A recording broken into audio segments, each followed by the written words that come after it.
Queridos irmãos e irmãs, eu saúdo a todos vocês com a paz do Senhor. Eu sou o pastor Fábio Henrique, da Assembleia de Deus em Mossoró, no Rio Grande do Norte, e este é o programa EBD em Síntese.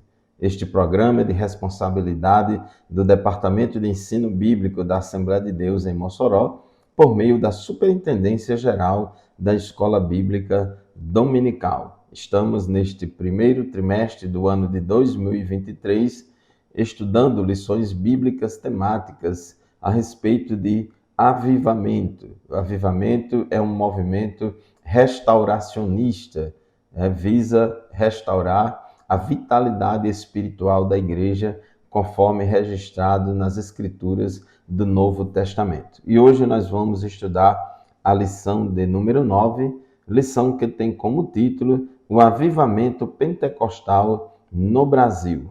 O texto áureo da nossa lição de hoje se encontra em Atos dos Apóstolos, capítulo 19, versículos 5 e 6, que diz assim: E os que ouviram foram batizados em nome do Senhor Jesus. E impondo-lhes Paulo as mãos, veio sobre eles o Espírito Santo, e falavam em línguas e profetizavam. E a verdade prática da nossa lição de hoje declara o seguinte: Deus derramou o grande avivamento pentecostal no Brasil. Ele pode avivar mais uma vez o seu povo. Glórias a Deus. Eu quero aqui mandar a paz do Senhor para todos os professores e professoras da Escola Bíblica Dominical, como também os superintendentes. Que Deus continue abençoando a você, meu irmão, minha irmã, que trabalha neste ministério, nesta obra. Que Deus faça nossas escolas bíblicas dominicais crescerem mais e mais, e uma das marcas, um dos distintivos de uma igreja avivada é uma igreja que gosta de escola dominical, é uma igreja cujo povo gosta de estudar a palavra de Deus. A leitura bíblica em classe da nossa lição de hoje se encontra em Atos dos Apóstolos, capítulo 9, versículos de 1 a 7. E a nossa lição de hoje tem como objetivos os seguintes. Primeiro, mostrar que o movimento de Atos se repete no Brasil. Vamos aprender que aquelas experiências sobrenaturais, batismo no Espírito Santo, cura divina, que estão registrados no livro de Atos dos Apóstolos, também pode acontecer nos dias atuais, porque Deus é o mesmo. No tópico 2, temos o objetivo de pontuar o nascimento do novo movimento e no tópico 3, explicar a expansão do avivamento pentecostal. Na lição anterior, falamos sobre avivamento no mundo, com muita ênfase aos avivamentos na Europa e nos Estados Unidos, mas na lição de hoje vamos nos concentrar no avivamento pentecostal que aconteceu aqui no Brasil, aqui no Brasil, cujos pioneiros foram Daniel Berg e Gunnar Wingre, fundadores da maior denominação evangélica brasileira, que é uma igreja pentecostal, a Igreja Evangélica Assembleia de Deus. Então, ao olhar para o passado, é possível perceber uma grande obra que os pioneiros pentecostais plantaram aqui no Brasil, os dois missionários suecos. A obra de um pioneiro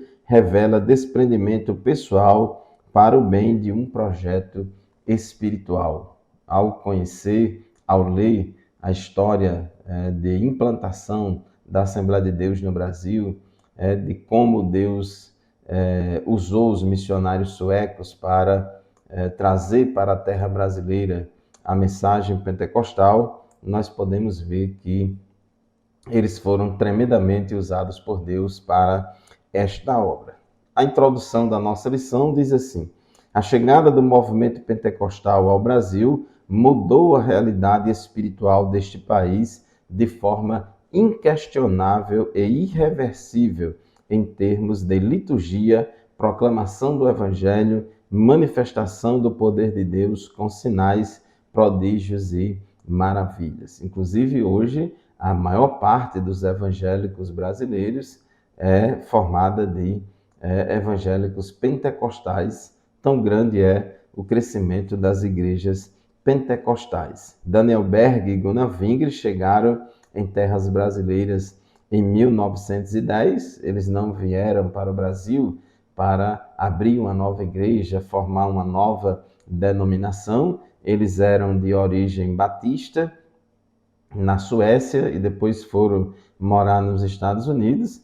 E lá nos Estados Unidos, principalmente em Chicago, eles tiveram conhecimento e contato com a teologia pentecostal, com a pregação do batismo no Espírito Santo, sobre a necessidade de se buscar essa experiência do batismo no Espírito Santo, que é uma experiência sobrenatural distinta da regeneração e do novo nascimento. Então Deus usa esses missionários de modo sobrenatural, coloca neles o desejo no coração de fazer a obra missionária, e Deus revela para eles que eles deveriam irem para um lugar chamado Pará. Eles nem sabiam em que local ficava, teve que consultar um mapa, um atlas na biblioteca para saber onde é que ficava Pará, e descobriram que Pará ficava no Brasil. E assim eles vieram para o Brasil, para Belém, no Pará, e ali começaram a falar a palavra de Deus e juntaram. Como eles eram batistas, ele logo se juntou aos irmãos batistas que já estavam aqui, que já se congregavam ali em Belém do Pará, e ali começou a pregar o evangelho pentecostal. O tópico 1 da nossa lição fala: o movimento de Atos se repete no Brasil.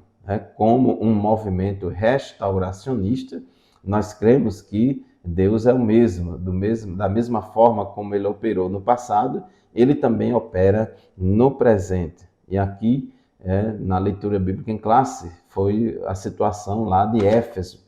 Paulo chegou lá em Éfeso, encontrou lá cerca de 12 varões que tinham aceitado a Cristo, e Paulo pergunta a eles: vocês já receberam o Espírito Santo quando crestes? Atos 19, 2. E eles respondem: nós nem ainda ouvimos que haja Espírito Santo. Então, aqueles discípulos foram batizados em nome de Jesus, foram batizados em águas, conforme o mandamento de Jesus, Atos 19, 5, e Atos 19, 6 diz que, impondo-lhes Paulo as mãos, veio sobre eles o Espírito Santo e falavam línguas e profetizavam. Nós observamos aqui que a experiência do batismo no Espírito Santo, com a evidência inicial de falar em línguas, ocorreu após a conversão, após a conversão daqueles discípulos, mostrando aí que o batismo no Espírito Santo não pode ser confundido com regeneração, nem com novo nascimento. O batismo no Espírito Santo é uma experiência sobrenatural de capacitação do Espírito Santo, de revestimento de poder do alto, para o crente fazer a obra de Deus com mais eficiência. Então, na teologia pentecostal, há dois distintivos pentecostais que fundamentam o pentecostalismo clássico. Primeiro, a doutrina da separabilidade. Então, diz que o batismo no Espírito Santo é uma experiência distinta da conversão. E a outra é a doutrina da evidência inicial. Para nós, pentecostais clássicos, nós cremos que o batismo no Espírito Santo é evidenciado pela glossolalia. A pessoa só é considerada batizada no Espírito Santo se ela fala noutras línguas, conforme o Espírito Santo concede que fale, conforme está lá em Atos 2 e 4, conforme está também em Atos capítulo 10, versículos 44 a 46, como também em Atos 19 e 6. Então, esses são os dois distintivos. E nós observamos no livro de Atos dos Apóstolos que são experiências distintas. Inclusive lá no dia de Pentecostes, quando Pedro prega aquela multidão no dia de Pentecostes, aquele povo ficou aí com o coração aflito e perguntou a Pedro e aos apóstolos: irmãos, que faremos?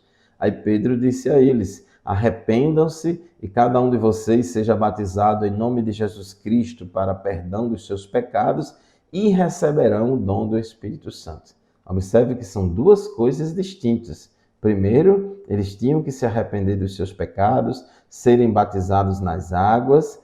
Primeiro é a conversão, primeiro é um novo nascimento, primeiro tem que fazer parte do corpo de Cristo. Depois é que vem o batismo no Espírito Santo, o dom de Deus. São duas experiências distintas. É muito importante a gente enfatizar isso, porque muitos irmãos tradicionais, eles dizem que também são batizados no Espírito Santo, só que ele está falando de uma coisa e nós estamos falando de outra. Então, o batismo no Espírito Santo é uma experiência distinta da salvação. Muito bem, meus irmãos, chegamos ao final do primeiro bloco do nosso programa de hoje. Vamos fazer um primeiro intervalo e daqui a pouco a gente volta. Não sai daí, voltaremos em seguida. Graças a Deus, meus irmãos, estamos de volta para o segundo bloco do programa EBD em Síntese. Este programa é transmitido semanalmente por todo o sistema de comunicação da Assembleia de Deus em Mossoró, Rádio Libertadora FM 96.3, TV AD e o canal da nossa igreja no YouTube, AD Mossoró Oficial. Estamos estudando lições bíblicas sobre avivamento e na lição de hoje, a lição de número 9, fala sobre o avivamento pentecostal no Brasil. Estávamos falando no final do bloco anterior que dois distintivos marcam a identidade do movimento pentecostal ou a identidade do pentecostalismo clássico, que é a doutrina da separabilidade, da distinção, e a doutrina da evidência física inicial. Então, para nós, todo crente realmente que nasceu de novo, que foi convertido a Cristo verdadeiramente, todo crente salvo tem o Espírito Santo. Ele é templo, casa e morada do Espírito Santo. Todo crente regenerado que tem o Espírito Santo foi batizado pelo Espírito Santo no corpo de Cristo, ou seja, foi inserido no corpo de Cristo pelo Espírito Santo, conforme 1 aos Coríntios 12, 13, porém, nem todos eles receberam o batismo no Espírito Santo. O batismo no Espírito Santo, quem batiza é Jesus. O batismo no Espírito Santo é um revestimento de poder do alto para o crente cumprir a grande comissão. Jesus disse em Atos 1:8, mas recebereis o poder do Espírito Santo que há de vir sobre vós, e ser-me-eis testemunhas, tanto em Jerusalém, como em toda a Judéia e Samaria, e até os confins da terra. Então, nós cremos que o batismo no Espírito Santo é uma experiência sobrenatural, distinta da regeneração, distinta do novo nascimento, e só recebe quem já é salvo, só é batizado no Espírito Santo quem já tem o Espírito Santo. E, além disso, nós também pregamos e cremos na doutrina da evidência física inicial. Por quê? Como é que nós vamos saber se alguém foi ou não batizado no Espírito Santo?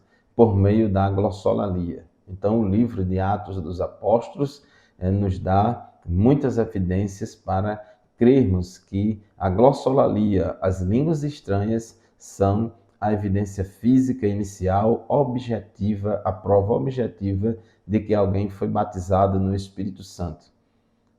No Antigo Testamento, lá em Números, no capítulo 11, quando aqueles 70 anciãos receberam ali o Espírito para capacitá-los a auxiliarem Moisés na obra, a Bíblia diz que eles profetizaram.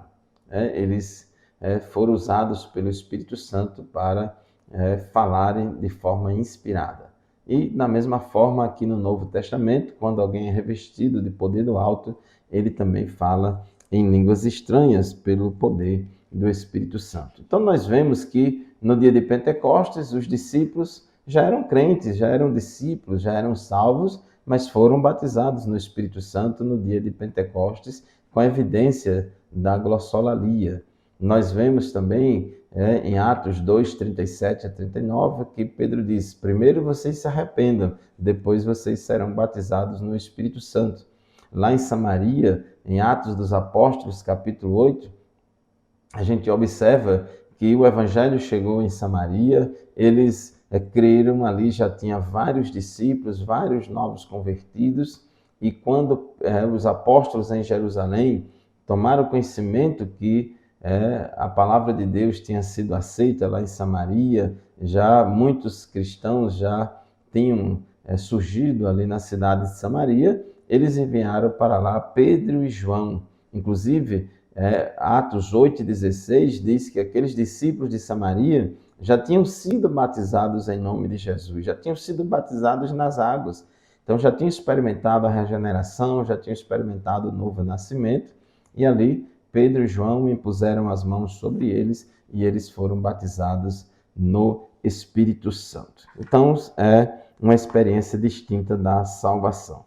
Então, pela direção de Deus, os dois missionários suecos que moravam nos Estados Unidos, Gunnar Wingre e Daniel Berg, eles chegaram ao Brasil, atendendo à ordem divina, em 19 de novembro de 1910. E no início do século XX, aqui no Brasil, predominava a existência das igrejas históricas ou tradicionais. Então já existiam aqui igrejas protestantes tradicionais que não tinham e não viviam, não experimentavam a doutrina do batismo no Espírito Santo. Consequentemente, havia muitos cristãos que experimentaram a salvação em Cristo, mas nunca haviam experimentado o batismo no Espírito Santo. Isso nos faz lembrar dos discípulos lá em Éfeso. Eles nunca ouviram falar sobre isso, sobre essa experiência do batismo no Espírito Santo.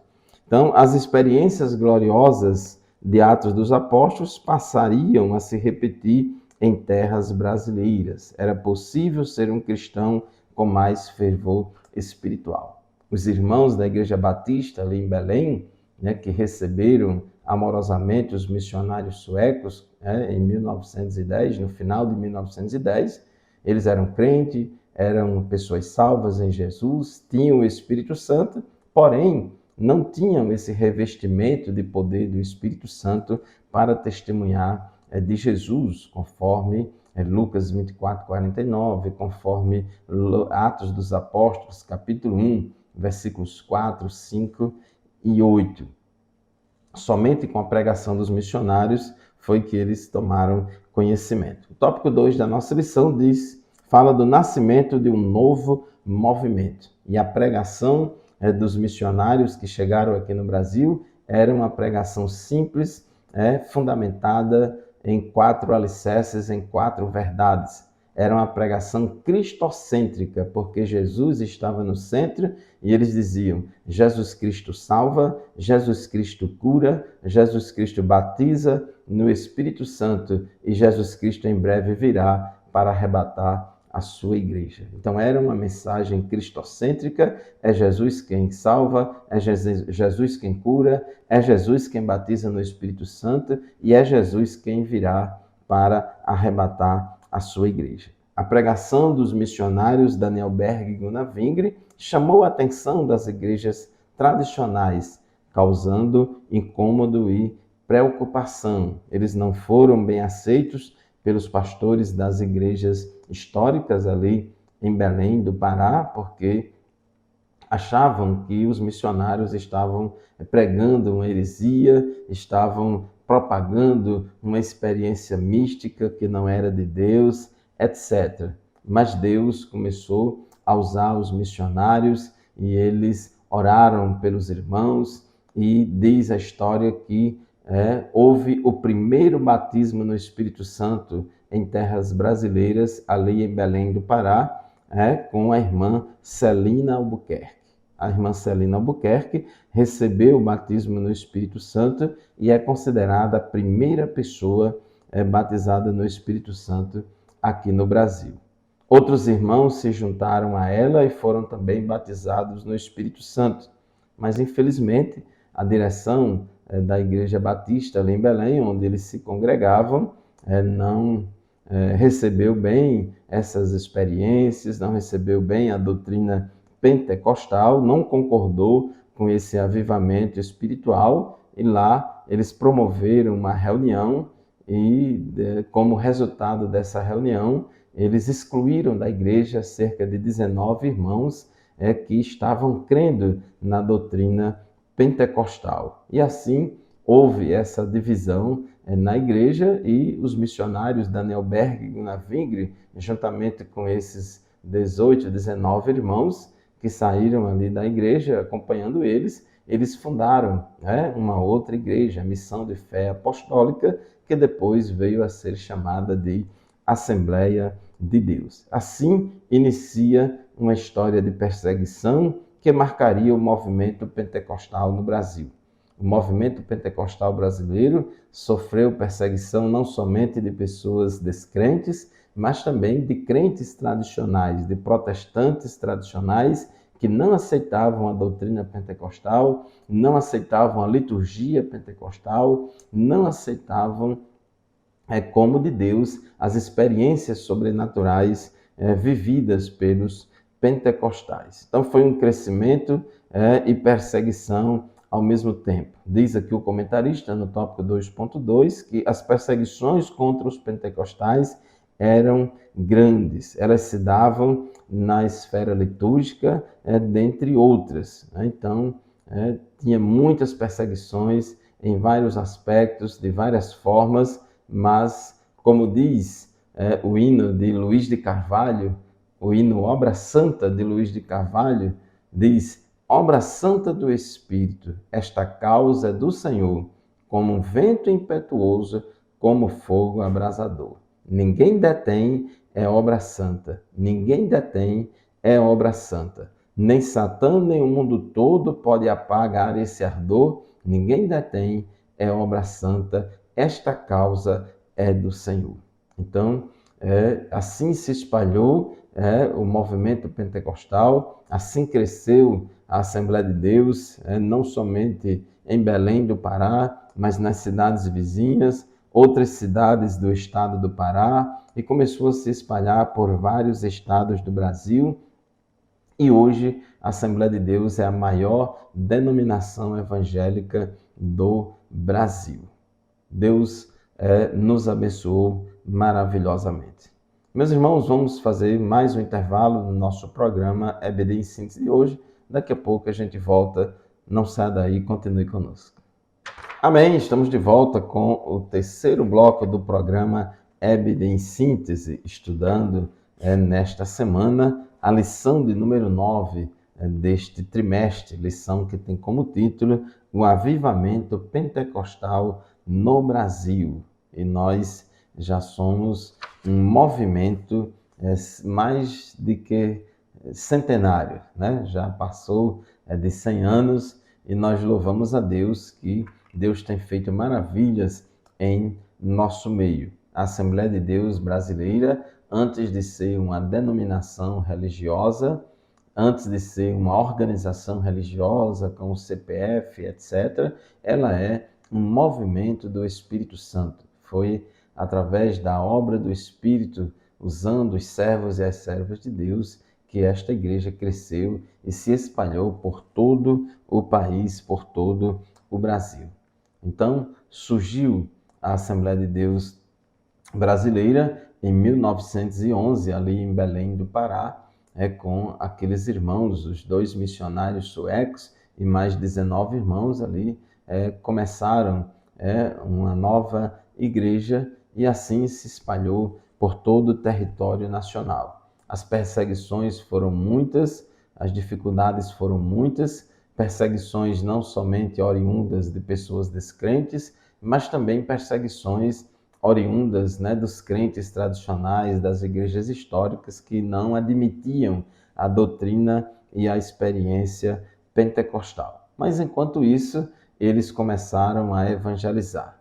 O movimento pentecostal é um movimento marcado pela proclamação do evangelho, pela pregação da palavra de Deus, pela evangelização. É um marco fundamental.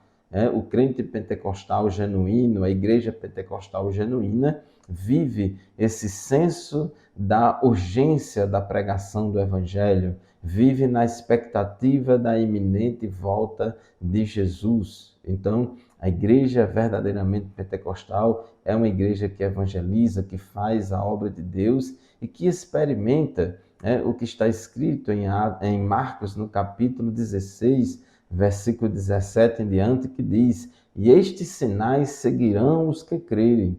Em meu nome expulsarão demônios, falarão novas línguas, pegarão em serpentes, e se beberem algum veneno mortal, não lhes fará mal algum. Imporão as mãos sobre os doentes, e estes ficarão curados." E diz o texto que, em Marcos 16 e 20, que os discípulos saíram e pregaram por toda parte, e o Senhor cooperava com eles, confirmando-lhes a palavra com os sinais que a acompanhavam. Então, os sinais acompanhavam a pregação da palavra. E foi o que aconteceu com os nossos missionários, e foi o que aconteceu com os pioneiros do movimento pentecostal brasileiro, e que acontece até hoje no nosso meio. Então, quando a igreja evangeliza, quando o crente faz a obra de Deus, então Deus vai confirmando a palavra com sinais, com milagres, maravilhas. O crente vai evangelizar uma pessoa, vai na casa de uma pessoa, evangelizar uma pessoa e outra, logo sente o desejo e a necessidade de orar por aquela pessoa, encontra pessoas doentes, encontra pessoas oprimidas, encontra pessoas com os mais diversos tipos de problema. E nós cremos que, da mesma forma como Deus operou no passado, Ele opera também no presente. O poder de Deus não perdeu a validade, de jeito nenhum, não tem prazo de validade. Ele é o mesmo ontem, hoje e eternamente. Nós, crentes pentecostais, cremos que o nosso Deus é o mesmo, da mesma forma que a igreja de Atos dos Apóstolos, da mesma forma que a igreja primitiva experimentou essas experiências sobrenaturais, nós também podemos experimentar. Não há nenhum texto bíblico, não há nenhum versículo bíblico que defenda a doutrina do cessacionismo, que diga, que sugira que esses milagres não são mais para hoje, porque muito pelo contrário, diz a profecia de Joel que é nos últimos dias, e os últimos dias é todo o período da igreja aqui na face da terra. Então, muitas curas divinas, inclusive o nosso comentarista aqui da revista, no tópico 2.3, ele relata, tirando aqui esse relato do livro Diário do Pioneiro, que é um livro de autoria do missionário Gunnar Wingre, relata aqui muitas curas de pessoas que foram curadas milagrosamente, foram abençoadas pelo poder de Deus. Estes são alguns de muitos sinais poderosos que marcaram o avivamento pentecostal no Brasil. Eram os sinais de Deus confirmando a pregação dos nossos pioneiros, e Deus continua a curar no presente, Deus continua a batizar no Espírito Santo também no presente. A expansão do avivamento pentecostal, tópico 3 da nossa lição. É um modelo centrífugo. O avivamento espiritual fez com que a nossa igreja no Brasil buscasse um modelo de crescimento centrífugo, ou seja, de dentro para fora. É interessante que o Espírito Santo, ele dá capacidades divinas, dons ministeriais e dons espirituais, distribui na igreja, ele vocaciona e chama homens e mulheres para poder fazer a obra de Deus, e de uma forma espontânea. O Espírito Santo vai usando um irmão, vai usando uma irmã, e aí eles vão evangelizando de porta em porta, de casa em casa, nas praças, nas ruas, nas vilas, nas cidades, nas escolas, em tudo quanto é lugar, ele vai pregando a palavra de Deus. E ali começa um culto, uma reunião na casa, depois vai crescendo aquele povo que se reúne ali, as pessoas vão aceitando Jesus, depois eles alugam um salão, depois constrói ali um templo e ali se planta. É assim que nasce uma nova igreja. As igrejas, as congregações, né, da Assembleia de Deus, elas se formam de uma forma assim maravilhosa. A gente diz espontânea no sentido de que normalmente não é o homem que toma uma decisão, um estudo estratégico, um planejamento estratégico, vamos abrir igreja aqui e ali. Às vezes acontece, mas na maioria das vezes as congregações surgem porque o Espírito Santo impulsiona os obreiros, as obreiras da igreja, impulsiona os irmãos para pregar o evangelho, pede um culto na sua casa e ali o Espírito Santo começa a salvar, a batizar, a curar e ali surge uma nova igreja. O Espírito Santo sopra onde quer e ouve-se a sua voz. Então, é o Espírito Santo que faz a obra crescer. Ele é quem está na direção da obra missionária. Então, e assim, Jesus vai salvando, vai curando, vai batizando no Espírito Santo. O avivamento pentecostal foi crescendo de maneira nunca vista em nosso país. Aliás, as igrejas que mais crescem numericamente são as igrejas pentecostais. E hoje, aí mais de 70% dos protestantes no mundo são protestantes pentecostais, porque eles buscam e recebem, ensinam o batismo no Espírito Santo e os dons espirituais. A fórmula de crescimento está aqui em Atos dos Apóstolos, Atos 1 e 8. É receber o batismo no Espírito Santo e sair pregando o Evangelho. Então, temos experimentado um crescimento acentuado, como diz o tópico 3.2 da nossa lição. Os pentecostais no Brasil não crescem porque buscam pessoas em outras igrejas. A nossa estratégia de evangelização não é pescar no aquário dos outros, não é buscar crentes em outras igrejas. Tem algumas igrejas aí, inclusive, algumas igrejas novas, algumas comunidades aí novas, algumas igrejas pós-modernas, que se a gente vai lá e observa, os membros daquela, grande parte dos membros dela saíram da Assembleia de Deus ou de alguma outra igreja pentecostal. Mas a Assembleia de Deus, por exemplo, é uma igreja que evangeliza, prega a palavra de Deus, não pesca em aquários dos outros, mas cresce porque evangeliza, discipula e assim Deus é quem faz crescer. Um planta, outro rega e Deus é quem dá o crescimento. Segundo os dados do IBGE, Instituto Brasileiro de Geografia e Estatística, no ano de 2010, os evangélicos eram constituídos de aproximadamente 42 milhões de pessoas. Desse número, a esmagadora maioria é de tradição pentecostal. Certamente, a próxima pesquisa do IBGE confirmará a tendência de alta. Hoje já somos muito mais, estamos aguardando os resultados do censo, né, que começou a ser realizado no ano passado, de 2022. Estamos aguardando dados atualizados, mas com certeza cresceu mais ainda os evangélicos no Brasil e cresceu principalmente os evangélicos de tradição pentecostal, porque são as igrejas pentecostais as que mais evangelizam, as que mais andam por todas as ruas, becos, vielas, bairros, cidades, povoados, distritos, praias, pregando o Evangelho de Jesus Cristo. Onde tem 2 ou 3 casas, onde tem qualquer povoado, é muito provável que ali exista uma Assembleia de Deus, existe ali um templo, existe um povo